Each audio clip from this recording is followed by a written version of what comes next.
हमारे YouTube channel as study zone में visit करने के लिए आप सबका धन्यवाद। हमने अभी तक समीक्षा अधिकारी एवं सहायक समीक्षा अधिकारी के 2016 तक के क्वेश्चन सॉल्व कर लिए हैं। आज हम 2014 का जो बेस्ट क्वेश्चन पेपर है हिंदी का उसे सॉल्व करते हैं। तो चलिए जल्दी से स्टार्ट करते हैं। घोड़ा का पर्यायवाची शब्द नहीं है। बाजी, तुरंग, शार्दुल है। तो जो शार्दुल है वह घोड़ा का पर्यायवाची नहीं होता, वह होता है सिंह का पर्यायवाची। तो इसका सही ऑप्शन हो जाएगा सी।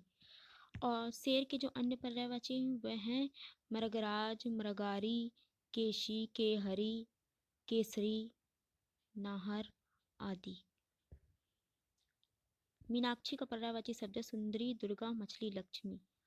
तो जो दुर्गा होता है वह मीनाक्षी का पर्यायवाची होता है, दुर्गा।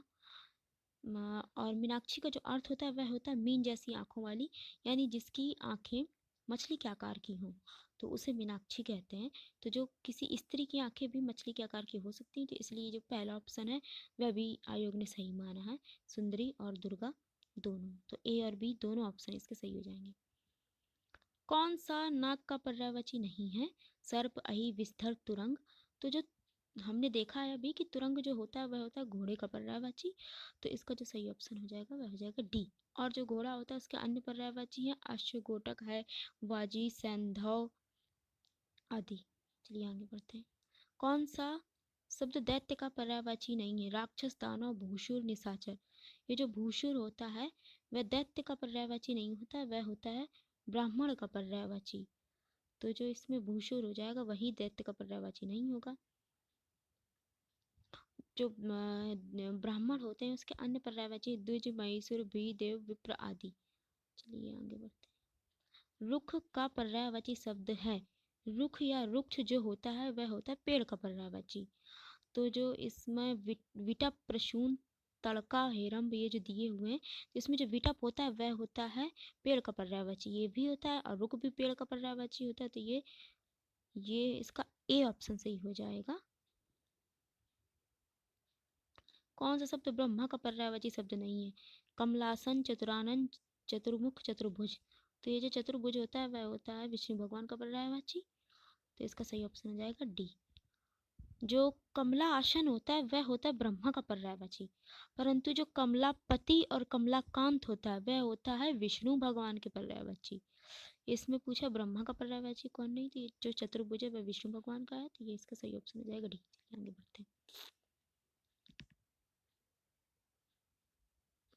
कौन सा शब्द भ्रमर का पर्यायवाची नहीं है? सलभ, चंचरीक, सिलीमुख, मिलिंद। तो ये जो सलभ है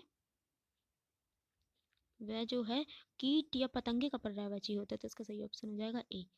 चंचरीक, सिलीमुख, मिलिंद, भ्रमर, षटपद, अली आदि जो होता है वह होते हैं भौरे के पर्यायवाची।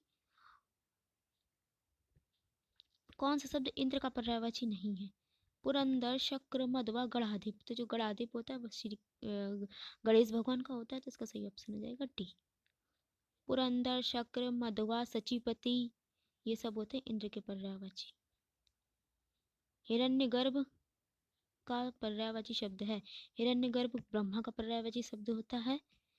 ब्रह्मा के अन्य पर्यायवाची होते हैं पितामह, शंभु, आत्मभूत, चतुरानन आदि। जो हिरण्यगर्भ है वह विष्णु का पर्यायवाची भी होता है। आयोग ने इसका ए और बी दोनों माना है, तो हमें भी दोनों ही मानने हैं। चलिए आगे बढ़ते हैं। कौन सा शब्द दास का पर्यायवाची नहीं है? अनुचर, परिकर, भृत्य, सेवक। जो चारों ऑप्शन हैं अनुचर, परिकर, भृत्य और सेवक, ये चारों ऑप्शन ही दास के पर्यायवाची होते हैं। और दास के जो अन्य पर्यायवाची वे होते हैं अनुगामी, अनुचर, परिचर, किंकर आदि। विलोम शब्द, जंगम का विलोम शब्द है अगम, दुर्गम, स्थावर, चंचल। तो जो जंगम है उसका स्थावर होता है विलोम शब्द। तो इसका सही ऑप्शन हो जाएगा सी। सृष्टि का विलोम शब्द, सृष्टि का विलोम शब्द होता है प्रलय। तो इसका सही ऑप्शन हो जाएगा बी। ईप्सित का विलोम शब्द है अभिप्सित, अनिप्सित, परोप्सित, सुनिप्सित। तो जो ईप्सित है उसका अनिप्सित होता है। तो इसका सही ऑप्शन हो जाएगा बी।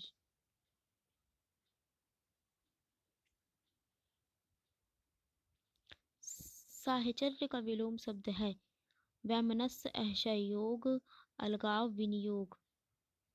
तो जो साहचर्य का होता है वह अलगाव होता है, और लेकिन साहचर्य का आयोग ने वैमनस्य माना है, तो हम भी साहचर्य का विलोम शब्द वैमनस्य मानेंगे।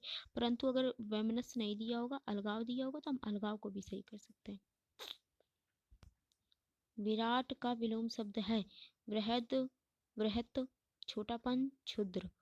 तो विराट का मतलब होता है अत्यधिक विशाल, तो इसका जो सही ऑप्शन हो जाएगा वह हो जाएगा डी। क्षुद्र जो होता है वह विशाल या विराट का विलोम शब्द होता है, तो इसका सही ऑप्शन हो जाएगा डी। स्पृश्य का विलोम शब्द है, स्पृश्य का होता है अस्पृश्य। तो इधर इसमें वर्तनी की दृष्टि से ये तीन दिए हैं अस्पृश्य, ये और ये, परंतु जो वर्तनी की दृष्टि से ये सही है, इसका सही हो जाएगा डी। अज्ञ का विलोम शब्द है, अज्ञ का होता है विज्ञ, तो इसका सही ऑप्शन हो जाएगा ए। गौरव का विलोम शब्द गौरव का लाघव होता है, तो इसका सही ऑप्शन हो जाएगा ए। बहिरंग का विलोम शब्द है, बहिरंग का विलोम शब्द होता है अंतरंग, तो इसका सही ऑप्शन हो जाएगा बी। और जो बहिर्मुख है उसका होता है अंतर्मुख। गृहस्थ का विलोम शब्द है शुप्त, ग्राह, मुक्त, लुप्त। गृहस्थ नहीं, ग्रस्त का विलोम शब्द है, तो ग्रस्त का हो जाएगा मुक्त। चलिए आगे बढ़ते हैं।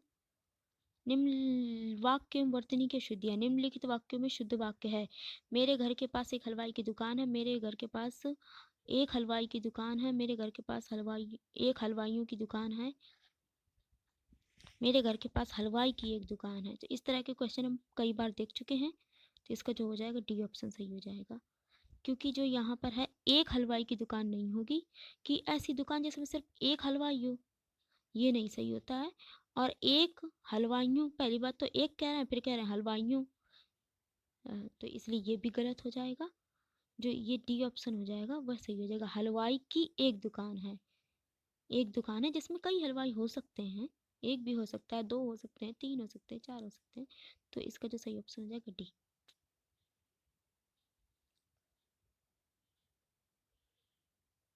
श्री कृष्ण के अनेकों नाम हैं। श्री कृष्ण भगवान श्री कृष्ण के अनेकों नाम का उल्लेख मिलता है। श्री कृष्ण को अनेकों नामों से पुकारा जाता है। श्री कृष्ण के अनेक नाम हैं। हम इस प्रकार के क्वेश्चन कई बार आते हैं, हर बार आते हैं इस प्रकार के क्वेश्चन शुद्धि अशुद्धि में। तो कभी भी अनेकों का प्रयोग नहीं होता, अनेक का प्रयोग होता है। हम कई बार देख चुके हैं कि अनेक का प्रयोग होगा, अनेक सही होगा, अनेकों गलत। इसलिए जो इसका एक ही ऑप्शन में अनेक है, तो इसका ये जो डी ऑप्शन है वही सही हो जाएगा। निम्नलिखित वाक्यों में शुद्ध वाक्य है। देखो फूलों पर भौरे भिनभिना रहे हैं। तो जो भौरे हैं वह भिनभिनाते नहीं हैं, भिनभिनाती हैं मक्खियाँ, तो इसलिए ये हो जाएगा गलत। देखो फूलों पर भौरे गुंजार कर रहे हैं, तो भौरे गुंजार करते हैं, ये सही है। देखो फूलों के ऊपर भौरे गुंजारते हैं, तीसरा जो वाक्य है वह इसलिए गलत हो जाएगा क्योंकि एक तो कह रहा देखो, फिर कह रहा गुंजारते हैं। गुंजारते हैं जो हो जाएगा वो भूतकाल में हो जाएगा ना, गुंजारते हैं, इसलिए ये जो सी ऑप्शन हो जाएगा वह भी गलत हो जाएगा। ये देखो के साथ भूतकाल का प्रयोग नहीं होगा ना, दिखा रहा है ना कोई इंसान हमें, तो वो तो वर्तमान में ही होगा ना। तो यहाँ पे गुंजार रहे हैं, ये गुंजार कर रहे हैं होना चाहिए ना कि गुंजारते हैं। और जो डी ऑप्शन है उसमें भी भिन्न भिन्न आते दिया है, तो ये भी डी ऑप्शन भी गलत हो जाएगा। तो इसका जो सही ऑप्शन हो जाएगा वह हो जाएगा बी। निम्नलिखित वाक्यों में शुद्ध वाक्य है। उसकी शंका का निवारण हो गया, उसकी शंका समाप्त हो गई, उसकी शंका का समाधान हो गया, उन्हें अब शंका नहीं रही। तो जो शंका होती है उसका होता है समाधान, इसलिए जो सी ऑप्शन है उसकी शंका का समाधान हो गया वही सही होगा। और जो शंका है उसका निवारण भी किया जाता है ना, इसलिए ए और सी दोनों ऑप्शन को आयोग ने सही माना है। तो चलिए आगे बढ़ते हैं। शुद्ध वाक्य का उदाहरण है मैं परीक्षा देने के लिए इलाहाबाद जा रहा हूँ। मुझे परीक्षा सॉरी इसमें पूछा है शुद्ध संयुक्त वाक्य का उदाहरण है। मैं परीक्षा देने के लिए इलाहाबाद जा रहा हूँ, मुझे परीक्षा देनी आता दिल्ली जा रहा हूँ, मुझे परीक्षा देनी है और मैं गोरखपुर जा रहा हूँ, मैं वाराणसी जा रहा हूँ क्योंकि मुझे परीक्षा देनी है। तो जो इसमें सी ऑप्शन है उसमें देखिए ये जो और है ये संयोजक है, संयोजक शब्द है ये जो और। ये दो वाक्य मुझे परीक्षा देनी है और गोरखपुर जा रहा हूँ, दो वाक्यों को जोड़ रहा है, इसलिए ये जो वाक्य हो जाएगा ये हो जाएगा संयुक्त। जो और है वो इन दोनों वाक्यों को जोड़ रहा है। पहला वाक्य ये है मुझे परीक्षा देनी है, दूसरा वाक्य मैं गोरखपुर जा रहा हूँ। तो दो वाक्यों को जोड़ के इसने एक वाक्य बना दिया है, मुझे परीक्षा देनी है और मैं गोरखपुर जा रहा हूँ। इसलिए जो संयुक्त वाक्य का इसमें उदाहरण हो जाएगा वह हो जाएगा सी, मुझे परीक्षा देनी है और मैं गोरखपुर जा रहा हूँ, ये हो जाएगा सही ऑप्शन। निम्नलिखित में से शुद्ध वर्तनी वाला शब्द है कलेश, क्लेश, क्लेश, क्लेश। तो जो सी ऑप्शन हो जाएगा वो हो जाएगा सही। क्लेश इस प्रकार लिखा जाता है। निम्नलिखित में से शुद्ध वर्तनी वाला शब्द है श्रृंगार, श्रृंगार, श्रृंगार, श्रृंगार। तो जो श्रृंगार है वो इस प्रकार लिखा जाता है, इसका सही ऑप्शन हो जाएगा सी। ना तो उसमें इस प्रकार का रा लगता है और दोनों रा भी उसमें नहीं लगते, इसका सही ऑप्शन हो जाएगा सी। निम्नलिखित में से शुद्ध वर्तनी वाला शब्द है उज्जवल, उज्जवल, उत्जवल, उत्जवल। तो जो सही ऑप्शन होता है वह होता है उज्जवल, इसका सही हो जाएगा बी। निम्नलिखित में से शुद्ध वर्तनी वाला शब्द है जो हिरण्यकश्यपु है, हिरण्यकश्यपु होता है, हिरण्यकश्यपु नहीं। इसका जो सही ऑप्शन हो जाएगा वह हो जाएगा बी। सा में छोटी की मात्रा लगती है हिरण्यकश्यपु में, इसलिए जो बी ऑप्शन है वह सही हो जाएगा। चलिए आगे बढ़ते हैं। निम्नलिखित में से शुद्ध वर्तनी वाला शब्द है कवियित्री, कवित्री, कवियित्री, कवियत्री। तो जो इसका सही ऑप्शन होगा वह होगा कवियित्री होता है, तो इसका सही ऑप्शन हो जाएगा ए। अनेक शब्दों का एक शब्द है कनिष्ठिका और मध्यमा के बीच की उंगली, बीच की अंगुली को कहते हैं, उसको कहते हैं अनामिका। वर्तनी की दृष्टि से यहाँ पर ये अनामिका शुद्ध है, ये अनामिका ऐसे नहीं लिखा जाता है, ना अनिमिका भी नहीं होता। तो इसका जो सही ऑप्शन हो जाएगा वह हो जाएगा डी। जिसके पेट में माँ ने रस्सी बांध दी हो उसे कहते हैं, जिसके पेट में रस्सी बांध दी हो उसे कहते हैं दामोदर। तो इसका सही ऑप्शन हो जाएगा डी। दाम का मतलब होता है रस्सी और उदर का मतलब, दामोदर दो शब्दों से मिलकर बना होता है, दाम प्लस उदर, दाम प्लस उदर। तो ये जो दाम होता है उसका मतलब होता है रस्सी, और जो उदर मतलब होता है उसका मतलब होता है पेट। तो रस्सी बंधी है जिसके पेट में, अर्थात श्री कृष्ण भगवान दामोदर। तो इसका सही ऑप्शन होगा डी। 33 नंबर क्वेश्चन, पीछे पीछे चलने वाले के लिए एक शब्द है, पीछे पीछे चलने वाले को अनुगामी कहते हैं और इसके लिए अनुचर का भी प्रयोग होता है। तो इसका ए और बी दोनों ऑप्शन सही होंगे। चलिए आगे बढ़ते हैं। जिसकी कोई कीमत ना हो सके वाक्यों के लिए, वाक्यांश के लिए एक शब्द है जिसकी कोई कीमत नहीं है वह है अमूल्य। तो इसका सही ऑप्शन हो जाएगा बी। और जो बहुत अधिक महंगा हो उसे कहते हैं बहुमूल्य। इसमें पूछा है जिसकी कोई कीमत ना हो वो, तो इसका सही ऑप्शन हो जाएगा बी, अमूल्य।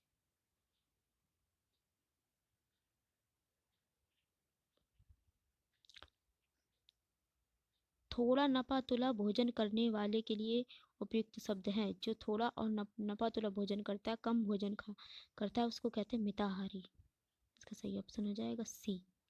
और मितव्यय का अर्थ होता है जो कम खर्च करता हो, और मितव्यय होता है कम खर्च करना, तो मितव्ययी हो जाएगा जो कम खर्च करता हो। तो इसका सही ऑप्शन है सी। गुरु के समीप रहकर अध्ययन करने वाले के लिए एक शब्द है अंतेवासी। इसका सही ऑप्शन हो जाएगा डी। और विद्या की चाह रखने वाले को विद्यार्थी कहते हैं। चलिए आगे बढ़ते हैं। जो अपने पद से हटाया गया हो के लिए एक उपयुक्त शब्द होगा, तो इसका जो सही ऑप्शन हो जाएगा वह हो जाएगा डी। चलिए आगे बढ़ते हैं। जिसे किसी वस्तु की स्पृहा ना हो के लिए एक उपयुक्त शब्द है, जिसे किसी वस्तु की स्पृहा ना हो उसे कहते हैं निष्प्रिय। निष्प्रिय इस प्रकार लिखा जाता है परंतु आयोग ने इसका सी ऑप्शन भी सही माना, क्योंकि इस प्रकार भी लिखा जा सकता है अगर विसर्ग न लगाया जाए तो, इसलिए इसका बी और सी दोनों ऑप्शन सही हो जाएंगे। चलिए आगे बढ़ते हैं। जिसकी पूर्व से कोई आशा ना हो, वाक्यांश के लिए एक शब्द होगा। जिसकी पूर्व से कोई आशा ना हो उसे कहते हैं अप्रत्याशित। इसका सही ऑप्शन हो जाएगा डी, तत्सम एवं तद्भव।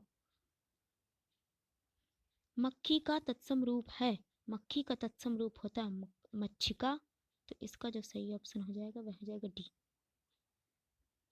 हल्दी शब्द का तत्सम रूप है, हल्दी का तत्सम रूप होता है हरिद्रा, तो इसका जो सी ऑप्शन है वह सही हो जाएगा।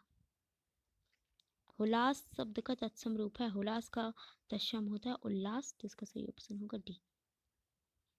नारियल का तत्सम रूप है, नारियल का तत्सम होता है नारिकेल, तो इसका सही ऑप्शन हो जाएगा बी।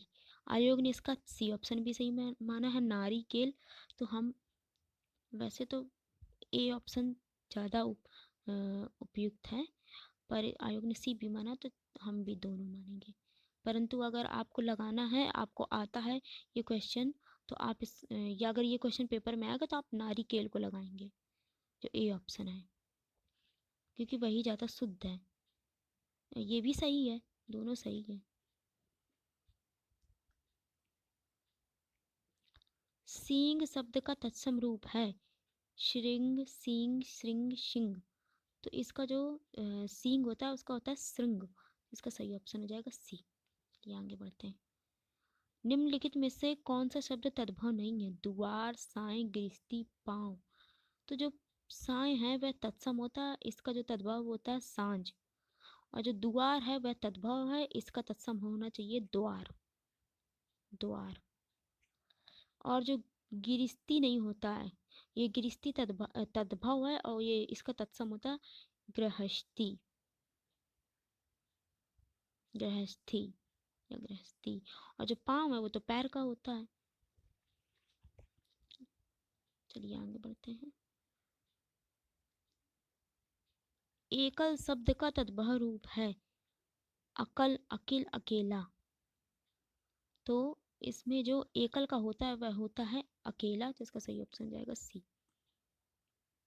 करपट शब्द का तद्भव रूप है, करपट जो है वह कपड़े का तत्सम होता है, जिसका तद्भव हो जाएगा कपड़ा, तो इसका सही ऑप्शन हो जाएगा सी। कैवर्त का तद्भव रूप है, कैवर्त जो है वो केवट का तद्भव होता है, मतलब कि कैवर्त जो है वो तत्सम होता है केवट का, तो इसका तद्भव हो जाएगा केवट, तो इसका सही हो जाएगा, सही ऑप्शन हो जाएगा बी। गृध्य शब्द का तद्भव है, गृध्य का तद्भव होता है गिद्ध, तो इसका जो सही ऑप्शन जाएगा वह हो जाएगा डी। विशेषण एवं विशेष। विशेषण जिस संज्ञा की विशेषता बताता है उसे क्या कहते हैं?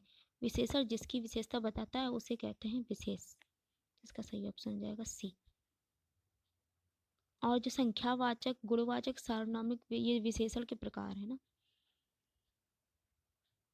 निम्नलिखित में से कौन सा शब्द विशेष है? आशीन, अग्नि, मधुर, कर्मठ।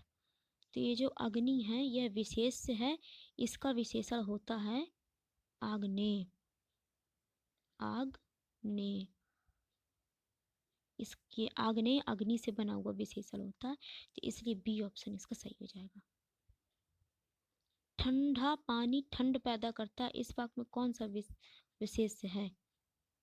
तो जो ठंडा है वह है विशेषण, ये पानी की विशेषता बता रहा है कि पानी अत्यधिक मतलब पानी ठंडा है, तो इसका जो सही ऑप्शन, इसमें पूछा विशेष कौन है, तो विशेष हो जाएगा पानी, सी ऑप्शन।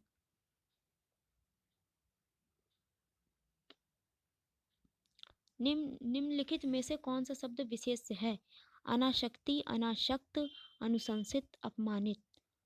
तो ये जो अनाशक्ति है वह हो जाएगा विशेष से, और इसका जो विशेषण होता है वह होता है अनाशक्त, अनासक्ति से बनता है अनाशक्त, तो ये जो इसका विशेषण अनासक्त हो जाएगा और ये हो जाएगा विशेष, तो इसमें पूछा है विशेष, तो इसका सही ऑप्शन हो जाएगा ए।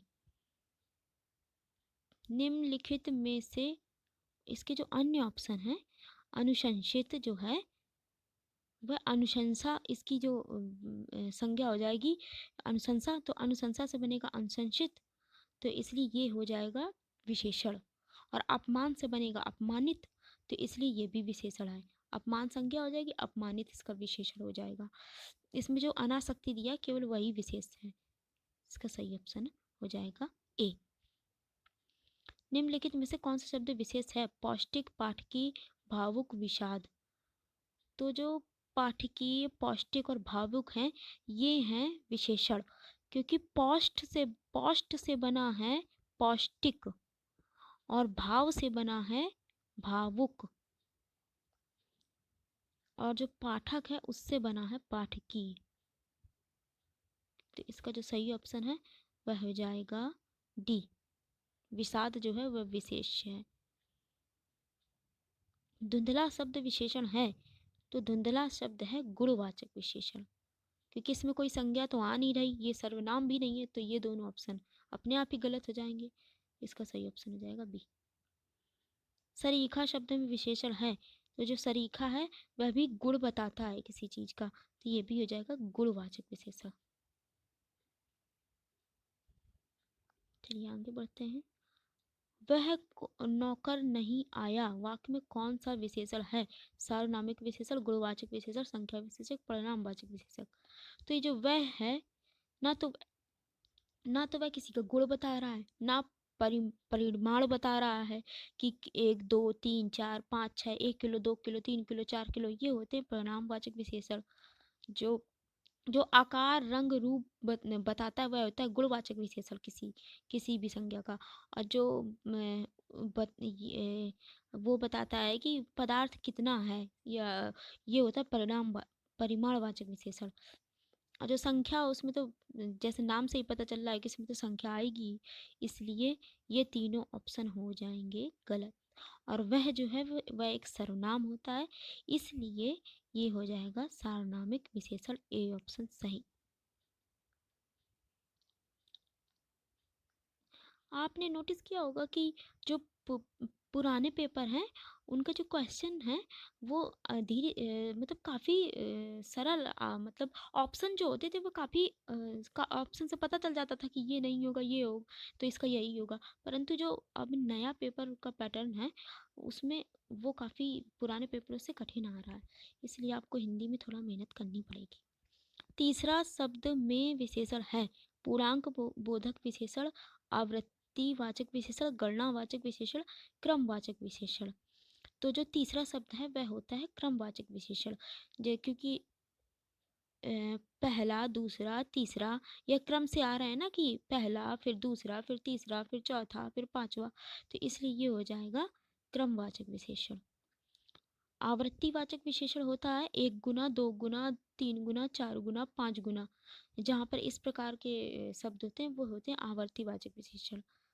और ये जो पूर्णांक होता है वह होता है जैसे कि ये पूर्णांक मतलब कि जैसे कि 25, ये एक पूर्णांक है, 2 3 4 ये पूर्णांक हैं, इसलिए ये हो जाएंगे पूर्णांक। और जो 1/2 ये सब ऐसे होता है ना, बटे में जो होते हैं वो होते हैं अपूर्णांक बोधक, क्योंकि वो पूर्ण संख्या नहीं होते ना, इसलिए। और जिनकी गिनती कर सकें वो होंगे गणनावाचक विशेषण। तो इसमें पूछा तीसरा शब्द में विशेषण है तो वह है क्रमवाचक विशेषण, जिसका सही ऑप्शन हो जाएगा डी। 60 क्वेश्चन। चौथाई शब्द का विशेषण है, चौथाई शब्द का विशेषण है आवृत्तिवाचक विशेषण, गणनावाचक विशेषण, क्रमवाचक, अपूर्णांक बोधक। हमने अभी ऊपर ही देखा कि जो 1/2 1/3 ये होते हैं, ये पूर्णांक नहीं होते हैं ना, इसलिए ये होते हैं अपूर्णांक बोधक। क्योंकि चौथाई को हम कैसे लिखते हैं, 1/4। किसी चीज़ का 1/4 भाग तो चौथाई होता है, तो 1/4 में अगर हम भाग देंगे तो ये आएगा 0.25।